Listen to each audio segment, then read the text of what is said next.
Abraham Lincoln ने कहा था, Whatever you are, be a good one। और यही बात रईस भी कह रहा है, जो भी करो शिद्दत और फख्र के साथ करो, अपने आप बन जाओगे काबिल। इस हफ्ते बॉक्स ऑफिस पर रईस और काबिल का बड़ा ही खूबसूरत मैच है। हम आपको बताएंगे इन दोनों फिल्मों के रिव्यूज और एक एक्सक्लूसिव इंटरव्यू ऋतिक रोशन के साथ। मैं हूं Atika, this is Cinebaaz, let's start the show.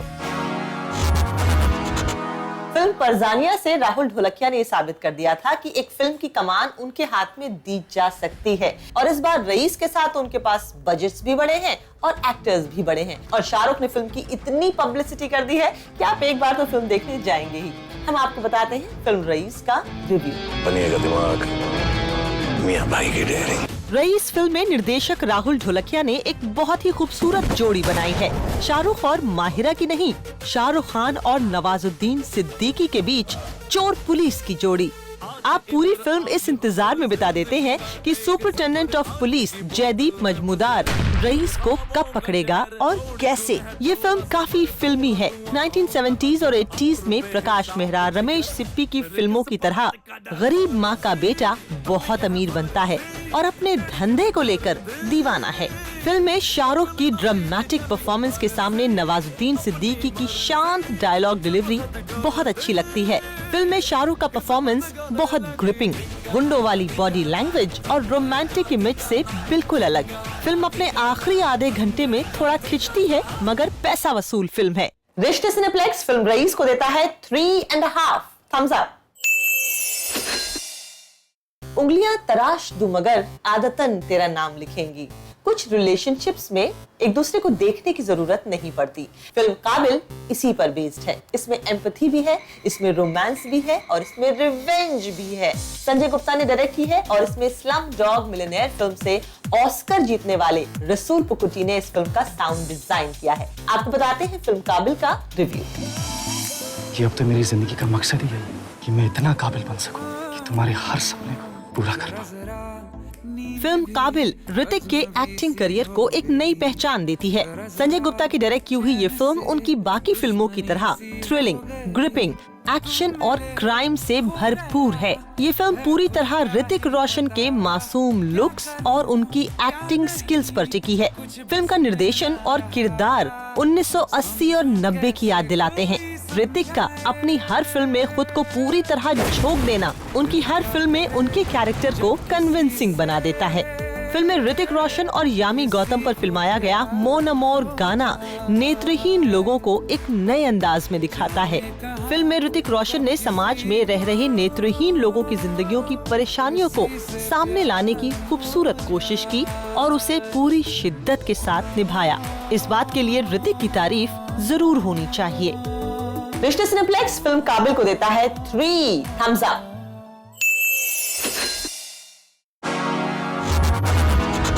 Hrithik Roshan के फादर राकेश रोशन साहब की सारी फिल्में के से शुरू होती हैं और इंटरेस्टिंगली सो ऋतिक रोशन के सारे कैरेक्टर्स आर से शुरू होते हैं। एंड लाइक ऑलवेज इस फिल्म में भी उनका नाम आर से रोहन भटनागर है। लेकिन सवाल ये है कि पर्दे पर सुपर हीरो प्ले करने के बाद काबिल में एक एवरेज मिडिल क्लास का लड़का प्ले करना उनके लिए कैसा था? क्या वो आधे से ज्यादा हिंदुस्तानियों की जिंदगियों से वाकिफ हैं? मिडिल क्लास अपनी जिंदगी कैसे गुजारता है, क्या वो ये जानते हैं? एक छोटी सी मुलाकात ऋतिक रोशन और यामी के साथ। Hi, how are you? I'm good, thank you. Thank you. I want to ask you one thing, Hrithik. आपका ट्विटर अकाउंट कहता है Man on a mission to lead the best life possible। इसका क्या मतलब? Simple है, just I am a student of life, and I want to take life, by the horn and live to the best of my ability. So whatever that requires is something that I will keep practicing and keep learning. और मशहूर poet Rumi ने कहा था, What you are seeking is seeking you. Is seeking. तो आपको लगा कि आपका आमना सामना हुआ जो आप चाहते थे उससे? Yes. I believe it. I believe that all that I want is coming to me every single day. As long as I keep going towards it, it's also coming towards me. So no fear. एक बात है, आपके जो दोनों characters हैं, हालांकि आपने आपकी फिल्म में तो वैसे भी बहुत आप मिडिल क्लास कैरेक्टर्स प्ले कर चुके हैं, लेकिन ये पूरी तरह से middle income middle class characters हैं, people who have limited resources, जो हमारा मिडिल क्लास है देश का, क्या आप उस जिंदगी से वाकिफ हैं, उन लोगों की परेशानियों से, उन लोगों की एक आम रोजमर्रा जिंदगी कैसी है? जी चुका हूँ मैं, क्या जब मेरे फादर एक स्ट्रगलिंग एक्टर थे, तो he struggled for some 20 years in his life. उस टाइम पे we used to stay on rent, और मुझे याद है कि बहुत मुश्किल होता था for my father to make ends meet, और there was one time when we did not have the money to pay the rent and we had to vacate our home. So I had to go and live in my mother's father's, my grandfather's house. In my J.M. Prakash ji. And my father went and lived in his mother's house. So the family, the kids stayed with my mother, and so I have a very, मेरे जो grandfathers की जो stories हैं, मेरे father की जो story है, उससे एक grounding जो मुझे मिली है, I think that has become the foundation of my life. I think whatever I am, whatever I do in my life, I have that sense of empathy for all of us, because I know कि बाहर से लग सकता है कि इसके पास बहुत है, या इसके पास मुझसे ज्यादा है, but सच्चाई में हम सबके पास समान है. We are all the same, depending on which point in our life we are looking at the other person. Sometimes we are up, sometimes we are down, but we are eventually going to have the same ride. So that gave me a very, very good understanding. हमने जो pictures देखी हैं आपकी अपने बच्चों के साथ, you are a doting father. बच्चों को सामने देखकर आप अपनी ज्यादा केयर करने लगते हैं, that I need to be physically fit and around them. अपने डेयर डेविल स्टंट्स को लेकर अब आपका रवैया कुछ बदला है जब आप अपने दोनों बच्चों को अपने सामने देखते हैं? नहीं, थोड़ा सा शायद, बट मैं बहुत ही केयरफुल रहता हूँ, और ऐसा कोई अगर स्टंट हो जहाँ पर मुझे लगे कि I don't need to do this, I don't do it. ऐसा कुछ नहीं, I don't, मेरा कोई ऐसा कुछ ब्रावाडो का एक नीड नहीं है कि I have to prove on the set to my heroine and all that. देखो, I can do this, मैं खुद, I can do it on my own. ऐसा कुछ नहीं. The character sometimes has to come through, like for Krish. Krish के सारे जो stunts थे, I had to do them myself. क्योंकि वो body language only I could do. So anybody else, और क्रिश की एक आइडेंटिटी होती है for any super hero. The way they move, the way Spiderman will take a stance, the way he will land, the way Batman will, they all have identities through their language of the body in doing the stunts. तो क्रिश के लिए बहुत important था, तो क्रिश के लिए मैंने किया. लेकिन ऐसे अगर मैं पिक्चर में if I have to fall down the stairs and all that, I won't. आप नहीं करेंगे. I'm quite clear about the fact that I'm an actor. It doesn't make me more of a man. Yeah, I'm very comfortable. I don't have to prove myself. I'm a man and I'm strong. I don't need to do that to prove it. Great. Thank you so much and all the best, Vikas. Thank you. अगर आपको courtroom dramas पसंद है, तर्क वितर्क पसंद है, basically एक अच्छी बहस पसंद है, तो 1985 में आई बासु चैटर्जी की फिल्म एक रुका हुआ फैसला आपको जरूर देखनी चाहिए. एंड नॉट टू फॉरगेट विजय तेंदुलकर का मशहूर प्ले खामोश अदालत जारी है, नॉट टू मिस. लेकिन एज ऑफ नाउ 2017 की पहली कोर्टरूम ड्रामा फिल्म जिसमें अक्षय कुमार एक लॉयर प्ले कर रहे हैं, जॉली LLB 2, उसका latest trailer for you. 125 crore की आबादी वाले इस मुल्क में सिर्फ 21,000 जज हैं. 3.5 करोड़ से ज्यादा केसेस हमारे कोर्ट्स में पेंडिंग हैं. लेकिन फिर भी जब कभी इस देश में दो लोगों के बीच किसी बात पे कोई विवाद होता है तो आदमी एक दूसरे से क्या कहता है? I will see you in court.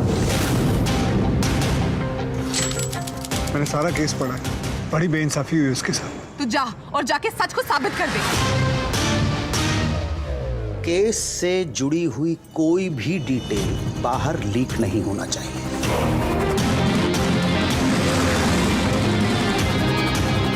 बस इतना कहूंगा कि आप सच्चाई के बहुत नजदीक हो. अब आप कोर्ट में गवाही देंगे तो सच भी साबित हो जाएगा.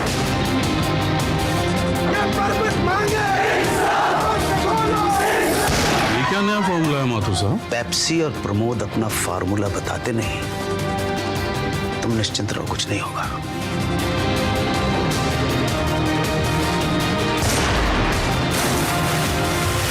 दीमक है जनाब, ये दीमक है, खोखला कर देगा सारे सिस्टम को और पता भी नहीं चलेगा। कुछ तो लिहाज करो मेरे माथुर साहब, कुछ तो लिहाज करो देश का।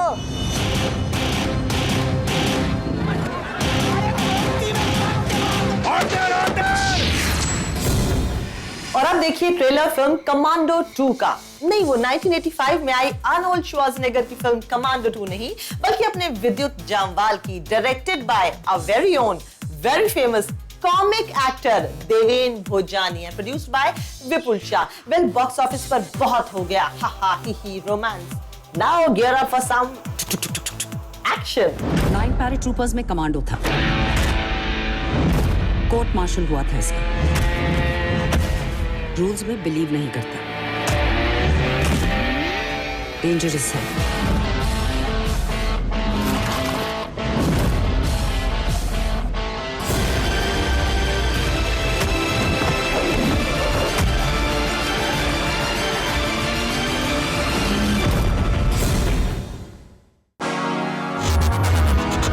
और पिछले एक हफ्ते में फिल्म इंडस्ट्री में क्या क्या हुआ ये बताए बिना तो शो मुकम्मल नहीं हो सकता। So let's start. Shahrukh Khan ने मुंबई से दिल्ली तक का सफर ट्रेन में किया अपने पूरे एंटोuraज के साथ अपनी फिल्म रईस को प्रमोट करने के लिए।